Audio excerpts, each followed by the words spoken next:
अमित शाह के खिलाफ पूरे देश में भीम आर्मी ने खोला मोर्चा। बाबा साहेब के सम्मान में चंद्रशेखर आजाद मैदान में। कांग्रेस का दिखावा, नेताओं का छलावा, गुस्से में पूरा दलित समाज। चंद्रशेखर आजाद को दे दी बहुत बड़ी जिम्मेदारी। अमित शाह के खिलाफ संसद में ये कदम उठाएंगे चंद्रशेखर। देखती रह जाएगी कांग्रेस और दिखावा करने वालों की खुलेगी पोल। बाबा साहेब के नाम पर वोट लूटने की कोशिश में कांग्रेस से लेकर तमाम राजनीतिक पार्टियां सड़कों पर उतर आई हैं। वो नेता भी संविधान निर्माता के लिए अमित शाह से माफी की मांग कर रहे हैं, जिनके पूर्वजों ने जीते जी बाबा साहेब को हर दिन अपमानित किया, जिन्होंने हर तरीके से बाबा साहेब को गिराने की कोशिश की।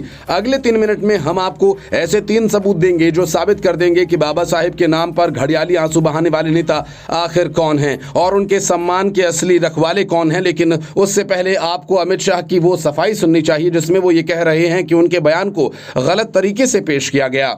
मैं स्पष्टता के साथ कहना चाहता हूं, मीडिया को विनती भी करना चाहता हूं कि मेरा पूरा बयान जनता के सामने रखिए। मैं वो पार्टी से आता हूं जो पार्टी कभी अंबेडकर जी का अपमान नहीं कर सकती। पहले जनसंघ और फिर भारतीय जनता पार्टी ने हमेशा अंबेडकर जी के सिद्धांतों के आधार पर चलने का प्रयास किया है।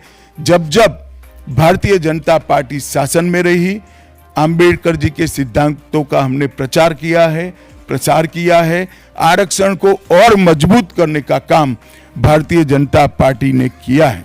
अब आपको एक बार फिर से अमित शाह का वो बयान सुनवाते हैं जिस पर बवाल मचा है और आप खुद तय कीजिए कि अमित शाह ने बाबा साहेब का अपमान किया या नहीं। पाताल तक गहरे गए हैं, इसका भी एहसास होता है। और तीसरी ओर ये भी मालूम पड़ता है, जब संविधान की भावनाओं को दरकिनार कर कोई अपने लिए संविधान को तोड़ मरोड़ कर आगे चलने का प्रयास करता है तो किस प्रकार के अकस्मात और किस प्रकार की दुर्घटनाएं होती हैं। इस सभी दृष्टि से देखें तो संविधान की दोनों सदन में जो चर्चा हुई है वो चर्चा एक प्रकार से हमारे किशोरों के लिए, हमारी युवा पीढ़ी। ये फैसला हम आप पर छोड़ते हैं, लेकिन कांग्रेस ने जिस तरीके से इसे मुद्दे को उठाया उसकी पोल चंद्रशेखर आजाद ने ही खोलकर रख दी। उन्होंने कहा कि कांग्रेस को बाबा साहेब पर बोलने का अधिकार नहीं है। कांग्रेस ने कभी भी उनका सम्मान नहीं किया। चंद्रशेखर आजाद की इस बात में दम है क्योंकि इतिहास कभी झूठ नहीं बोलता।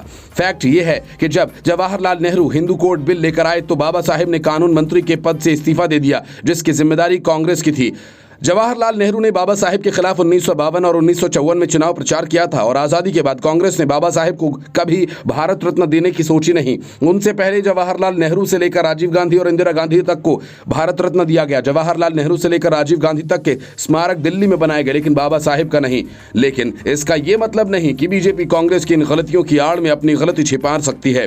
भीम आर्मी ने पूरे देश में अमित शाह के खिलाफ मोर्चा खोला हुआ है और कांग्रेस अमित शाह से माफी की मांग कर रही है, जबकि दलित समाज और भीम आर्मी इस्तीफे की मांग कर रही है। पूरे देश में सारी पार्टियां अमित शाह के खिलाफ सड़कों पर उतरी हुई हैं और आम आदमी पार्टी के तो सारे नेताओं ने सड़क पर उतरकर प्रदर्शन किया। अब यह साफ हो गया कि भारतीय जनता पार्टी बाबा साहब अंबेडकर के खिलाफ है, संविधान के खिलाफ है।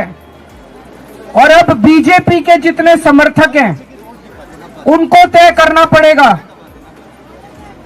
उनको चुनना पड़ेगा। या तो वो बीजेपी के साथ है या बाबा साहब अंबेडकर के साथ हैं। आप दोनों के साथ नहीं हो सकते। भारतीय जनता पार्टी के शीर्ष नेतृत्व ने यह साफ कर दिया है कि वो बाबा साहब अंबेडकर के खिलाफ हैं। तो भारतीय जनता पार्टी के समर्थकों को तय करना पड़ेगा कि आप बीजेपी के साथ हो कि बाबा साहब अंबेडकर के साथ हो।